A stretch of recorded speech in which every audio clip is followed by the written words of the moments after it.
Hi students, നമ്മളിന്ന് USS എക്സാമിനെ കുറിച്ചാണ് നമ്മളിവിടെ ചർച്ച ചെയ്യാൻ പോകുന്നത്. അപ്പോൾ USS എക്സാം എന്താണ്, അത് ആർക്കെഴുതാം, അതിൻ്റെ അർഹത എന്താണ്, അതിൻ്റെ സിലബസ് എന്താണ്, ആ പരീക്ഷയുടെ ഘടനയും ശ്രദ്ധിക്കേണ്ട കാര്യങ്ങളും, സ്കോളർഷിപ്പ് നേടാൻ എത്ര മാർക്കൊക്കെ നേടണം, എത്രയാണ് അതിൻ്റെ സ്കോളർഷിപ്പ് തുടങ്ങിയ കാര്യങ്ങളാണ് നമ്മളിവിടെ ചർച്ച ചെയ്യാൻ പോകുന്നത്. USS എക്സാം ആർക്കൊക്കെ എഴുതാം എന്നുള്ളത് നമുക്ക് ആദ്യം ചർച്ച ചെയ്യാം. കേരളത്തിലെ സർക്കാർ എയ്ഡഡ്, അംഗീകാരമുള്ള അൺഎയ്ഡഡ് വിദ്യാലയങ്ങൾ, ഈ വിദ്യാലയങ്ങളിൽ ഈ അധ്യയന വർഷം 7ാം ക്ലാസ്സിൽ പഠിക്കുന്നവർക്ക് USS പരീക്ഷ എഴുതാം. ഇനി USS പരീക്ഷയുടെ അർഹത, കഴിഞ്ഞ അധ്യയന വർഷം 6ാം സ്റ്റാൻഡേർഡിലെ 1ാം അല്ലെങ്കിൽ 2ാം പാദവാർഷിക പരീക്ഷയിൽ എല്ലാ വിഷയങ്ങൾക്കും ശരാശരി A ഗ്രേഡ് നേടിയവർ പരീക്ഷ എഴുതാൻ അർഹരാണ്. കൂടാതെ ഭാഷാ വിഷയങ്ങളിൽ 2 പേപ്പറുകൾക്ക് A ഗ്രേഡും 1ന് B ഗ്രേഡും, അല്ലെങ്കിൽ ശാസ്ത്ര വിഷയങ്ങളിൽ 2 എണ്ണത്തിന് A ഗ്രേഡും 1ന് B ഗ്രേഡും നേടിയവർക്കും നിബന്ധനകളോടെ പരീക്ഷ എഴുതാം. ഇവർ കലാകായിക പ്രവൃത്തി പരിചയ വിദ്യാരംഗ മേളകളിൽ ഉപജില്ലാ തലത്തിൽ ഏതെങ്കിലും ഒരിനത്തിന് 1ാം സ്ഥാനം അഥവാ A ഗ്രേഡ് നേടിയിരിക്കണം. പരീക്ഷയിൽ പങ്കെടുക്കാനായിട്ട് ഫീസൊന്നും അടയ്ക്കേണ്ടതില്ല. ഇനി പരീക്ഷയുടെ സിലബസ് ആണ് നമ്മൾ ചർച്ച ചെയ്യാൻ പോകുന്നത്. 7ാം ക്ലാസ് വരെ കുട്ടി നേടിയിരിക്കേണ്ട ആശയങ്ങൾ, ധാരണകൾ, ശേഷികൾ, മനോഭാവങ്ങൾ എന്നിവ അടിസ്ഥാനപ്പെടുത്തിയുള്ള ചോദ്യങ്ങളായിരിക്കും പരീക്ഷയിലെ സിലബസ്. പിന്നെ ചോദ്യങ്ങളെല്ലാം ഒബ്ജക്റ്റീവ് മൾട്ടിപ്പിൾ ചോയ്സ് മാതൃകയിലായിരിക്കും. അപ്പോൾ നമുക്ക് ആൻസർ ഈ ചോയ്സ് വഴി നമുക്ക് കണ്ടുപിടിക്കാൻ സാധിക്കും. പിന്നെ നമ്മൾ ചർച്ച ചെയ്യാൻ പോകുന്ന പരീക്ഷയുടെ ഘടനയാണ്. പരീക്ഷയുടെ ഘടന എന്ന് പറഞ്ഞാൽ 6 ഭാഗങ്ങൾ ഉൾപ്പെടുന്ന ഒരു ചോദ്യക്കടലാസാണ് ഇത്തവണ USS പരീക്ഷയ്ക്ക് ഉള്ളത്. ആകെ 70 ചോദ്യങ്ങളാണ് ഉള്ളത്.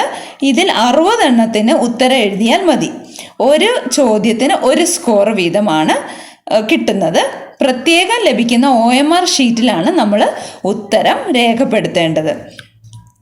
അപ്പോൾ ഇവിടെ വിഭാഗങ്ങളും വിഷയങ്ങളും ചോദ്യങ്ങളുടെ എണ്ണവും പരമാവധി സ്കോറും ടേബിളാക്കി തന്നിട്ടുണ്ട്.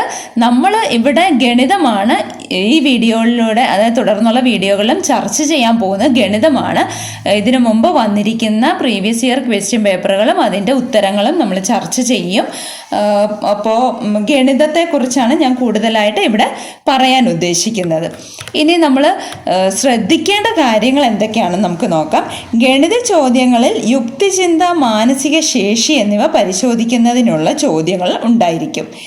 7ാം സ്റ്റാൻഡേർഡിലെ പഠന നേട്ടങ്ങളെ അടിസ്ഥാനപ്പെടുത്തിയായിരിക്കും ചോദ്യങ്ങൾ തയ്യാറാക്കുന്നത്. മുൻ ചോദ്യക്കടലാസുകളും മാതൃകാ ചോദ്യക്കടലാസുകളും പരമാവധി നമുക്ക് ചെയ്യണം. അത് ചെയ്ത് പരിശീലിച്ചാൽ മാത്രമേ ഉള്ളൂ നമുക്ക് നമ്മൾ ഉദ്ദേശിക്കുന്ന സ്കോളർഷിപ്പ് ലഭിക്കുകയുള്ളൂ. അപ്പോൾ നമുക്ക് സ്കോളർഷിപ്പ് നേടാനായിട്ട് 60 സ്കോറിൽ 42 സ്കോർ മിനിമം കിട്ടിയിരിക്കണം. അതോ 42ഓ അതിൽ കൂടുതലോ മാർക്ക് ലഭിച്ചാൽ, അതായത് 70% അതിലധികമോ നേടിയാൽ സ്കോളർഷിപ്പിന് അർഹതയുണ്ട്. ഇനി 1500 രൂപയാണ് പ്രതിവർഷ സ്കോളർഷിപ്പ് തുക. ഇനി നമുക്ക് ഞാൻ പറഞ്ഞല്ലോ ഗണിതമാണ് നമ്മളിവിടെ ചർച്ച ചെയ്യാൻ പോകുന്നതെന്ന് പറഞ്ഞു. അപ്പം ഗണിതത്തിൽ കുറച്ച് ചോദ്യങ്ങൾ ഞാൻ ഈ വീഡിയോയിൽ ഉൾപ്പെടുത്തിയിട്ടുണ്ട്. ബാക്കി ചോദ്യങ്ങളുമായി അടുത്ത ദിവസങ്ങളിൽ എത്തുന്നതായിരിക്കും. അപ്പോൾ ഇന്ന് ചെയ്യാൻ ഉദ്ദേശിക്കുന്ന ഒരു ചോദ്യം, അതായത് ഏറ്റവും എളുപ്പമായിട്ടുള്ള ചോദ്യങ്ങളാണ് ഇന്ന് ഉൾപ്പെടുത്തിയിരിക്കുന്നത്.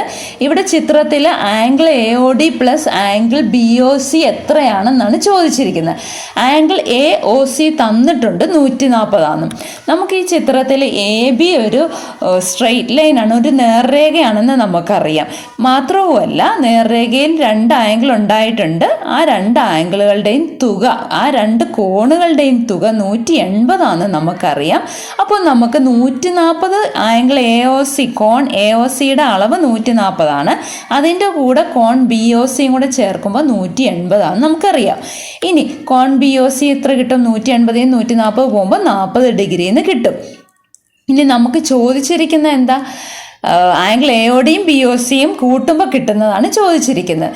നമുക്കറിയാം ആംഗിൾ ബി ഒ സിയും ആംഗിൾ എ ഒ ഡിയും, അതായത് അത് രണ്ടും വെർട്ടിക്കലി ഓപ്പോസിറ്റ് ആംഗിളാണ്. നമുക്കറിയാം എക്സ് ഷേപ്പിൽ കിടക്കുന്ന അപ്പുറം ഇപ്പുറം കിടക്കുന്ന ആംഗിളുകളുടെ അളവുകൾ തുല്യമായിരിക്കും. ഞാൻ റെഡ് കളറിൽ മാർക്ക് ചെയ്തിരിക്കുന്ന രണ്ട് ആംഗിളുകളുടെയും അളവുകൾ തുല്യമായിരിക്കും. അപ്പോൾ നമുക്ക് എന്തെഴുതാം? ആംഗിൾ എ ഒ ഡി 40 എഴുതാം. ഇനി എ ഒ ഡിയും ബി ഒ സിയും കൂടെ ചേർക്കുമ്പോഴോ 40 80 ഡിഗ്രിയാണ്. അപ്പം ഏത് ഓപ്ഷനാണ് കറക്റ്റ്? മൂന്നാമത്തെ ഓപ്ഷനാണ് കറക്റ്റ്. ഇനി അടുത്ത ചോദ്യത്തിലേക്ക് നോക്കാം. ചുവടെ കൊടുത്തിരിക്കുന്ന ചിത്രത്തിൽ ഷെയ്ഡ് ചെയ്തിരിക്കുന്ന വൃത്തത്തിൻ്റെ 4 ഭാഗമാണ്. കോൺ എം എൻ ഒയുടെ അളവ് എത്ര? അതായത് 4/5 ഓഫ് ദി സർക്കിൾ ഷെയ്ഡഡ് ആണ്. Find angle M N O. ഈ 4/5 പാർട്ട് ഷെയ്ഡ് ആണെങ്കിൽ 1/5 അല്ലേ ഷെയ്ഡ് അല്ലാത്തത് അല്ലേ? നമുക്ക് പിന്നെ അറിയാവുന്ന ഒരു കാര്യമുണ്ട്. ഒരു വൃത്തത്തിൽ, ഒരു സർക്കിളിൽ മുഴുവൻ ആംഗിൾ, കംപ്ലീറ്റ് ആംഗിളാണ്, അത് 360 ഡിഗ്രിയാണെന്ന് നമുക്കറിയാം. അതായത് 5ൽ 4 ഭാഗം ഷെയ്ഡ് ചെയ്തിട്ടുണ്ടെങ്കിൽ 5ൽ 1 ഭാഗം ഷെയ്ഡ് ചെയ്തിട്ടില്ല. അപ്പോൾ അതിൻ്റെ ആംഗിൾ മെഷർ എന്ന് പറയുന്നത് 72 ഡിഗ്രിയാണെന്ന് നമുക്കറിയാം. അപ്പോൾ ആംഗിൾ എം എൻ ഒ എന്ന് പറയുന്നത് 72ആണ്. കാരണം 5 കൊണ്ട് 360നെ ഡിവൈഡ് ചെയ്യാം. അത് ഡിവൈഡ് ചെയ്ത് കഴിയുമ്പോൾ 72 കിട്ടും. അപ്പോൾ രണ്ടാമത്തെ ഓപ്ഷനാണ് കറക്റ്റ് ആൻസർ. ഇനി മൂന്നാമത്തെ ക്വസ്റ്റ്യൻ നോക്കാം. നിറം കൊടുത്തിരിക്കുന്ന വൃത്തത്തിൻ്റെ 10ൽ 1 ഭാഗമാണ്. കോൺ എ ഒ ബിയുടെ അളവ് എത്ര? 10ൽ 1 ഭാഗം 1/10 ഓഫ് ദി സർക്കിൾ ഷെയ്ഡ് ചെയ്തിട്ടുണ്ട്. ഇവിടെ ചോദിച്ചിരിക്കുന്ന അതിൻ്റെ പകുതി മാത്രമാണ് അല്ലേ? ആംഗിൾ എ ഒ ബി എന്ന് പറയുന്നത് അതിൻ്റെ 1 ഭാഗം മാത്രമേ ഉള്ളൂ. ആ ഷെയ്ഡ് ചെയ്തിരിക്കുന്ന ഇതിൽ 1 ഭാഗം മാത്രം. ഇനി എങ്ങനെയാണ് ഇത് കണ്ടുപിടിക്കുന്നത്? 10ൽ 1 ഭാഗം ഷെയ്ഡ് ചെയ്താലും അതിൻ്റെ ആംഗിൾ മെഷർ എത്ര ആയിരിക്കും? ഞാൻ നേരത്തെ ചോദ്യത്തിൽ പറഞ്ഞു 360 ഡിഗ്രിയാണ് ഒരു വൃത്തത്തിൻ്റെ കോണളവ്. അപ്പോൾ 360നെ 10 കൊണ്ട് ഡിവൈഡ് ചെയ്യുമ്പോൾ 36 കിട്ടും. ആ 0 ക്യാൻസൽ ആകുമ്പോൾ 36 കിട്ടും. ഈ 36ൻ്റെ പകുതിയാണ് ചോദിച്ചിരിക്കുന്നത്. A O B, angle A O B എന്ന് പറയുന്നത് 36ൻ്റെ പകുതിയാണ്. 36നെ 2 കൊണ്ട് ഡിവൈഡ് ചെയ്യുമ്പോൾ 18 കിട്ടും. അതായത് ഓപ്ഷൻ സി ആണ് കറക്റ്റ് ആൻസർ. ഇനി ഒരു ക്വസ്റ്റ്യൻ കൂടെ നമുക്ക് നോക്കാം. ത്രികോണം എ ബി സിയിലെ കോൺ സി ഡി ബി എത്രയാണ്? ആംഗിൾ സി ഡി ബി ആണ് ചോദിച്ചിരിക്കുന്നത്. ഇവിടെ നോക്കിക്കേ, ഈ ത്രികോണത്തിൽ, അതായത് ട്രയാങ്കിൾ എ ബി സി എന്ന ത്രികോണത്തിൽ, എന്ന ആ വലിയ ത്രികോണത്തിൽ 3 കോണുകളുടെ അളവുകളും കൂടെ കൂട്ടുമ്പോൾ 180 ഡിഗ്രിയാണ്. Sum of the angles in a triangle is 180 degree നമ്മളെല്ലാവരും പഠിച്ചിട്ടുള്ളതാണ്. അതായത് 50 ഡിഗ്രിയും 30 ഡിഗ്രിയും പിന്നെ ആ സി എന്ന ആംഗിളിൽ 2x വരുന്നുണ്ട്. ആ 2xും കൂടെ ചേർക്കുമ്പോഴാണ് 180 വരുന്നത്. 50 30 കൂടെ കൂട്ടുമ്പോൾ 80 ആണെന്നറിയാം. അത് 180 നിന്ന് കുറയ്ക്കുമ്പോൾ 100 കിട്ടും. അതായത് 2x ആണ് 100, എക്സ് എന്ന് പറയുന്നത് 50 ആണ്. അപ്പോൾ ഓരോ ആംഗിളും 50 ആണ്. ഇനി നമുക്ക് കണ്ടുപിടിക്കേണ്ടത് എന്താ? y ആണ് കണ്ടുപിടിക്കേണ്ടത്. പക്ഷെ y എങ്ങനെ കണ്ടുപിടിക്കാമെന്ന് നോക്കിക്കേ. ആ ചെറിയ ട്രയാങ്കിൾ ഉണ്ടല്ലോ, എ സി ഡി എന്ന ട്രയാങ്കിൾ, എ സി ഡി എന്ന ട്രയാങ്കിളിൽ എ ഡി എന്ന വശം നീട്ടുക, എ ബി വരെ നീട്ടുക. അന്നേരം y എന്ന ആംഗിൾ അതിൻ്റെ ബാഹ്യകോണാണ് അല്ലേ? ആ y എന്ന ആംഗിൾ ബാഹ്യകോണിൻ്റെ അളവ് കണ്ടുപിടിക്കുന്നത് ആ ചതുരത്തിൽ, പച്ച കളറിൽ ചതുരത്തിൽ കിടക്കുന്ന 2 ആംഗിളുകളും കൂടെ കൂട്ടുമ്പോൾ നമുക്ക് ആ ബാഹ്യകോണിൻ്റെ അളവ് കിട്ടും. നമ്മൾ പഠിച്ചിട്ടുള്ള കാര്യമാണ്.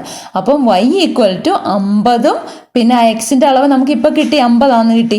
50 കൂടെ കൂട്ടുമ്പോൾ 100. അപ്പോൾ ഏത് ഓപ്ഷനാണ് കറക്റ്റ്? ഒന്നാമത്തെ ഓപ്ഷനാണ് correct.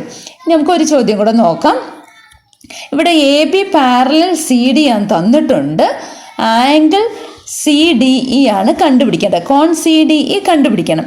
A B parallel C D ആണ് തന്നിട്ടുണ്ട്. ഞാൻ അതിനെ ഒന്ന് കുറച്ച് വലുതാക്കി പച്ച കളറിൽ മാർക്ക് ചെയ്തു, കുറച്ച് നീട്ടി വരച്ചു. എന്തിനാണെന്നോ, നമുക്ക് കുറച്ചും കൂടെ മനസ്സിലാകാൻ വേണ്ടിയിട്ടാണ്. ആ എ ബിയും സി ഡിയും എയും കൂടെ ബി ഇ എന്ന ഒരു നേർരേഖ കട്ട് ചെയ്തിരിക്കുക. ആ കട്ട് ചെയ്തിരിക്കുമ്പോൾ കിട്ടുന്ന 2 ആംഗിൾ ഞാൻ ചുമന്ന കളറിൽ മാർക്ക് ചെയ്തിട്ടുണ്ടല്ലോ. ആ 2 ആംഗിളിൻ്റെയും മെഷർ, ആ 2 കോണുകളുടെയും അളവുകൾ തുല്യമായിരിക്കും അല്ലേ? കറസ്പോണ്ടിങ് ആംഗിൾസ് ആണിത്. ആ 2 കോണുകളുടെയും അളവുകൾ തുല്യമാകുമ്പോൾ 110 തന്നെയായിരിക്കും ഇപ്പുറത്തെ രണ്ടാമത്തെ ചുമന്നതിനും കിട്ടുന്നത്. 110 തന്നെയായിരിക്കും. ഇനി നമുക്ക് കാണേണ്ടത് കോൺ CDE ആണ്, ആംഗിൾ CDE ആണ് കണ്ടുപിടിക്കേണ്ടത്. അതായത് നീല കളറിൽ ഞാൻ അതിനെ മാർക്ക് ചെയ്തിട്ടുണ്ട്. ഇനി ഇതൊന്ന് നോക്കിക്കേ, ഒരു ബാഹ്യകോണിൻ്റെ അളവ് കണ്ടുപിടിക്കുന്ന എങ്ങനെ? അതിൻ്റെ രണ്ട് ആന്തരിക കോണുകൾ ഏതാ? ദൂരെ കിടക്കുന്ന ആന്തരിക കോണുകളാണ്. ആ ചുമന്ന കളറിൽ മാർക്ക് ചെയ്തിരിക്കുന്ന രണ്ടാണ് കോണുകളുടെ അളവുകളുടെ തുകയോട് തുല്യമായിരിക്കും.